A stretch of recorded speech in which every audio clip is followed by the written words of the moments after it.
Are you getting bombarded on YouTube, on your socials, on your email with ads telling you about the best way to learn Japanese? Whipping up the FOMO with messages like, take this course, sign up with this coach, buy this text, memorize these kanji, use this app, learn through hypnosis. What if I told you that you're watching a language bubble? That we've seen this movie not once but twice before, and that Japanese bubbles of any kind fool most of the people all the time and then blow up spectacularly, leaving us all holding the bag. This video is about protecting yourself with a little perspective, a little history, a little pattern recognition, a little insurance, and a little assurance. Hi, I'm Mark, and I've spent the last 40 years living in Japan on both sides of the Pacific, received the highest international recognition for Japanese language ability. Here's a link back to that episode if you haven't seen it. And I'm on a mission to help you in your Japan journey, just as I was helped by so many on mine. Welcome back to Japan Unhurried, for people who want to understand Japan, not just visit it, and for people who want to make it in Japanese, not just fake it. So how do you get enough perspective to separate signal from noise? And if you've chosen your signal, how do you lock in, stay confident, and on course in your Japanese language journey, despite all the voices of FUD, fear, uncertainty, and doubt that are hollering at you from every side? The first time I understood why there's so much noise around the Japanese language learning industry was when I finally got to see it in person for myself. I'll never forget the day. I'm sitting in a coffee shop in Kobe just before noon, looking out the window at the passersby, when suddenly the entire street is engulfed in a flash flood of people in their 20s, mostly from South Asia, being let out of a local Japanese language vocational program that trains people to work in agriculture, fishing, processing, cleaning, transport, hospitality, etc. The procession lasted a good 10 minutes, a river of people. Just one school, one of hundreds in Japan, even more globally, filling a gap created over the past 30 years by multiple pressures: asset inflation, population decline, outsourcing of labor, turning Japan from a manufacturing economy into a service economy without enough workers to fill all those service jobs, many of which have been created by an exploding tourist industry of over 40 million visitors annually. They were, to put it bluntly, all the Japanese kids who had not been born, leaving the country no choice but to import its next generation and teach it Japanese. Make sense? Japan has a rich history in bubbles. Language bubbles have happened before. Twice, actually, in English conversation, or EIKAWA. The first was the Bi-Lingual bubble, I like to call it. Back in the late 80s, there was this huge asset bubble created by the yen doubling in value over 3 years and historically low interest rates. This unleashed a tsunami of borrowing, and as the yen continued to climb, confidence became speculation, speculation became euphoria.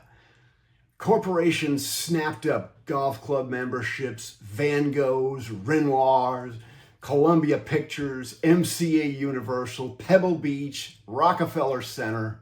Japan was on a national shopping spree to join the first world, and a charismatic single mother from Kyoto named Hiroko Minami figured out how she was going to get her chunk of that spend.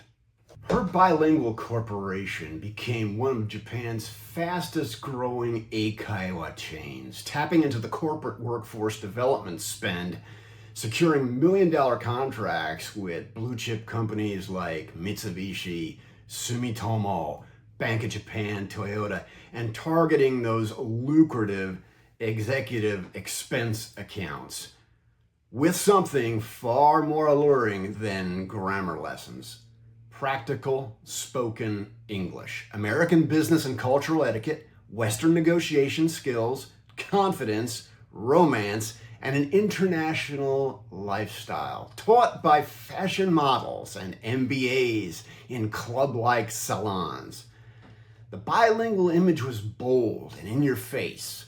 Full-page ads and billboards like this advertised Japan's new era. Minami herself wrote this textbook on 20 days to fluency, and this nearly forgotten little manifesto on her business model, romantic management, because she understood that Japanese executives were not buying English. You could get that down in a bookstore. They were buying a new version of themselves, and the only place you could find that was at Bi-Lingual.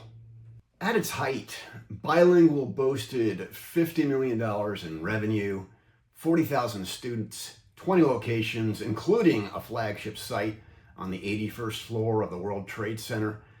Minami tirelessly marketed herself, buying a home in Scarsdale, New York, getting on the list of women to watch, profiles in Forbes, New York Times, until rising interest rates collapsed stock prices and cratered land values.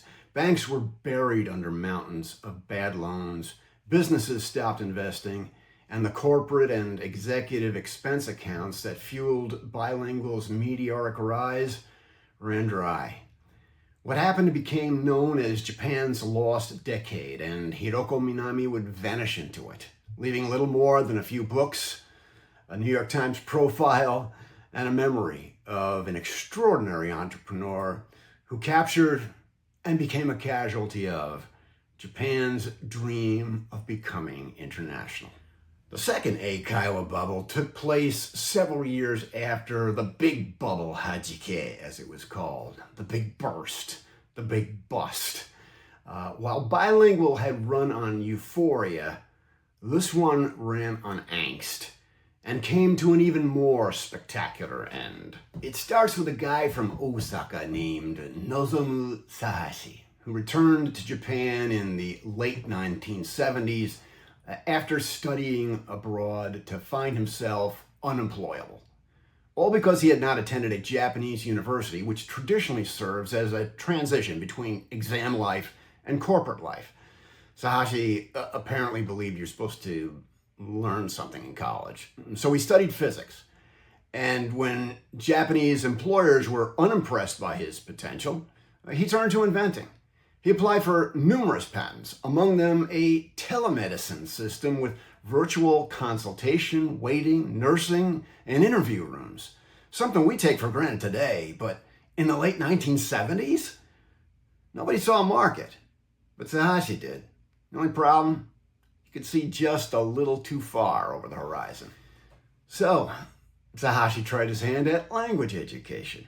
He designed a solution that emphasized repeated interaction with native speakers rather than grammar translation, which he formalized as the NOVA system concept and patented. At the same time, Sahashi recognized that while few Japanese could now afford to study overseas, millions dreamed of becoming more international to improve their value to their employers in an age of downsizing. The urban salaried worker he was targeting commuted in from the suburbs to the train station closest to their places of employment. And that was where he would meet them, between getting off the train and getting home for dinner. And he came up with a brilliant slogan for it. Ekimae ryugaku. Ekimae means station front. Ryugaku means study abroad. Literally, study abroad at the train station. So instead of flying overseas, students could stop by Nova for an English lesson on the way home from work. Nova expanded on that at breathtaking speed, eventually operating nearly 900 schools, teaching more than 400,000 students, and becoming Japan's largest English conversation chain, making it as ubiquitous as McDonald's. For a few years, Sahashi was the largest taxpayer in Japan. And his self-deprecating commercials made studying at Nova irresistible.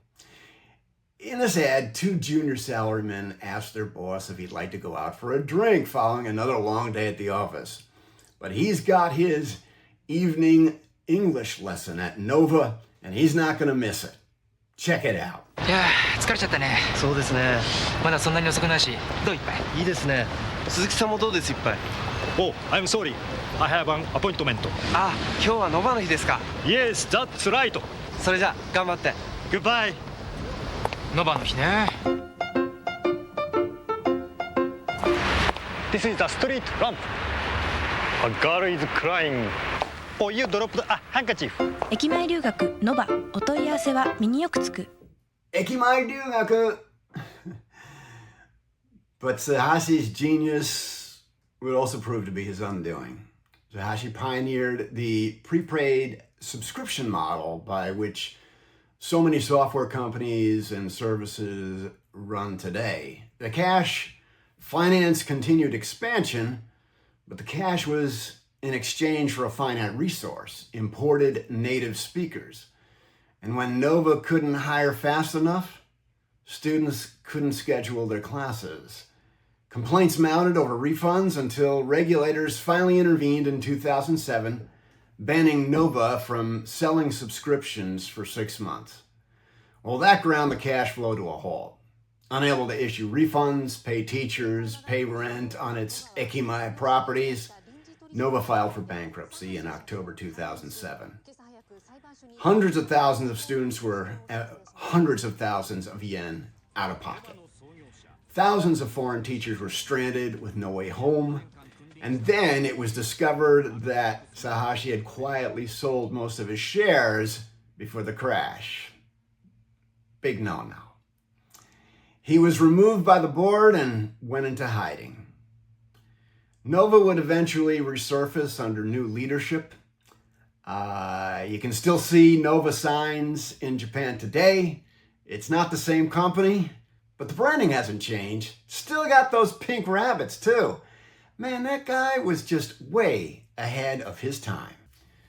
Well, how about Sahashi? What became of him? Sahashi was arrested, tried for embezzlement, and sentenced to 2 years hard labor. After his release, he made no attempt at a comeback. He really just vanished from public life. No speeches, no interviews, no books, no socials. He really has just disappeared off the face of the earth. So what's my point in telling you these forgotten tales of EIKAWA glory? Pattern recognition. Pattern recognition. That Bi-Lingual's Hiroko Minami and Nova's Nozomu Sahashi were two misfits who saw the future and dared to imagine themselves into it, only to be imagined out of it when they flew too close to the sun. Good for starters. But let's push on that a little harder. What were these EIKAWA entrepreneurs selling that people were buying as fast as they could get their hands on it? Transformation. Transformation. They weren't selling verbs, vocabulary, or pronunciation.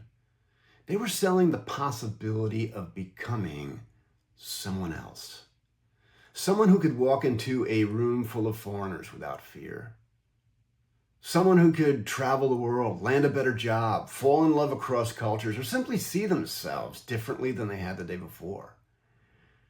Through Bi-Lingual's allure of glamour, through Nova's miracle of invention, they were selling that instant, frictionless passageway between who you are now and the future self you dream of becoming. And isn't this Japanese language industry, this J-KAIWA Bubble, promising the same thing? This will get you to the promised land. Passing the N1, knowing 1,000 kanji, saying the right words, that instant, frictionless passageway to transforming yourself into a fluent Japanese speaker. Competing for clicks, views, dollars, yen in a zero-sum game or something which is inherently not zero-sum, all they can do is make increasingly unrealistic claims and increasingly rely on sex to sell them. No bilingual girls tearing off their t-shirts yet, but we've seen this movie before. It's really tempting to play the wise man here. Give you Mark's Top 10. Do this for an hour every day and you'll master Japanese in 6 months, 90 days, 2 weeks. Fill in the blank. And you'll pass the N1 on JLPT. Well, the wise man told me it doesn't exist. And if it did, it'd sound like a bot in Japanese. Because Japanese is a relationship, not a destination. It's muscle memory, not just mnemonics. It's a mindset, not just a test score. And I don't know how to teach you that. But I know a few ways to learn it, make it yours. And I put a link in the show notes. 7 ways to stay in the game. 7 things you can do today. Take out a little insurance on yourself. Absolutely free. Thank me later. Because there is no instant frictionless passageway to transforming yourself into a Japanese speaker. There isn't. Just like there isn't one to become a classical pianist or a professional athlete or a board-certified neurosurgeon. And let me assure you, you don't want it, even if you could have it, because it wouldn't be yours. And it wouldn't be you. Let me ask you this. If you could live your life over, would you be who you are now? Or someone different? Why do I ask? Because Japanese is one of those languages that is related to no other language on earth. There are languages that help you with other languages, like Latin helps you improve your English. Makes languages like French, Spanish, Italian, Portuguese easier to learn. Japanese isn't a shortcut to anything. It makes you build something almost entirely new. It certainly won't help you with your English. In fact, the more you study Japanese, the more your English deteriorates. Because Japanese reformats your head. Like that Bi-Lingual salon up on the 81st floor of the World Trade Center. You're going to have 2 rooms in your head and a partition between them. A Western-style room where you wear shoes and sit on chairs, and a Japanese-style room where you remove your shoes and sit on tatami floors. And you don't bring furniture from one to the other. 2 different lifestyles. 2 different ways of thinking. 2 different lives. Learning Japanese is the process of inventing another self. Your Ekimai Ryugaku. Whatever your station in life, wherever that location is. And that is something few of us ever get to do.